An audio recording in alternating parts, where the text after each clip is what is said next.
بسم اللہ الرحمن الرحیم۔ اکثر یہ سوال پوچھا جاتا ہے کہ قضاء عمر کا دین اسلام میں کیا حکم ہے۔ محترم سامعین و ناظرین، قضاء عمر کا مطلب ہے کہ انسان سے زندگی میں بہت سارے نمازیں قضا ہو جائیں، ان کو دوبارہ ادا کرنا ہے یا نہیں۔ ہر دین اسلام میں یہ حکم ہے کہ اگر کسی کی ایک نماز قضا ہو جائے یا بہت سارے نمازیں قضا ہو جائیں تو ان کو دوبارہ ادا کرنا واجب ہے۔ ہمارے یہاں بعض اسکالر حضرات اس کا انکار کرتے ہیں کہ دین اسلام میں قضاء عمر کی کوئی حیثیت نہیں ہے، یعنی جسے بہت سارے نمازیں قضا ہو جائیں وہ صرف توبہ استغفار کرے گا، یعنی توبہ استغفار اس کے لیے کافی ہے۔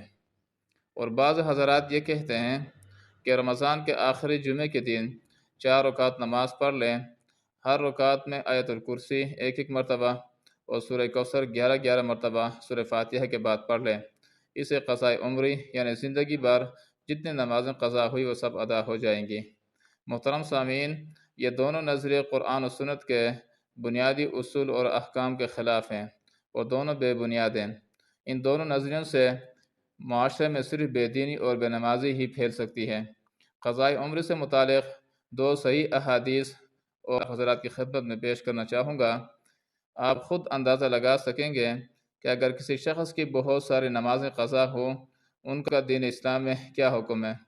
سب سے پہلے بخاری شریف کی حدیث حضرت انس بن مالک رضی اللہ تعالیٰ عنہ سے رسول پاک صلی اللہ علیہ وسلم کا مبارک ارشاد منقول ہے کہ جو شخص کوئی نماز پڑھنا بھول جائے تو اس پر لازم ہے کہ جب بھی اسے یاد آئے وہ نماز پڑھ لے، اس کے سوا اس کا کوئی کفارہ نہیں ہے۔ صحیح البخاری کتاب المواقیت حدیث نمبر 597۔ دوسری حدیث صحیح مسلم میں ہے، رسول پاک صلی اللہ علیہ وسلم کا مبارک ارشاد منقول ہے کہ جب تم میں سے کوئی شخص نماز سے سو جائے یا غفلت کی وجہ سے چھوڑ دے تو جب بھی اسے یاد آئے وہ نماز پڑھے، کیونکہ اللہ جل شانہ نے فرمایا ہے اقم الصلاۃ لذکری، میری یاد آنے پر نماز قائم کرو۔ صحیح مسلم حدیث نمبر 1569۔ اس طرح بہت ساری اور احادیث بھی اس موضوع سے متعلق موجود ہیں۔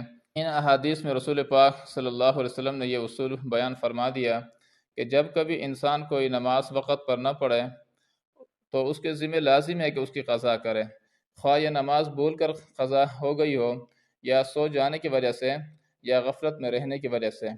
صحیح مسلم اور سنن نسائی کی روایتوں میں اس موقع پر رسول اللہ صلی اللہ علیہ وسلم نے قرآن پاک کی آیت وَأَقِیمُوا الصَّلَاةَ لِلذِّکْرِ سورہ طٰہٰ کی آیت نمبر 14 کا حوالہ بھی دے کر یہ واضح فرما دیا کہ قرآن پاک کی یہ آیت نماز کی قضا پڑھنے کا حکم کو شامل ہے کہ جب انسان کو تنبیہ ہو جائے تو اسے قضا نماز پڑھنی چاہیے۔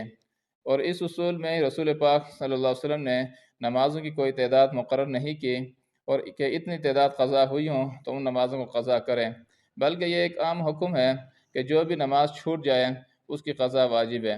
غزوہ خندق کے موقع پر رسول اللہ صلی اللہ علیہ وسلم سے کئی نمازیں قضا ہوئی، سب کی دوبارہ قضا فرمائی۔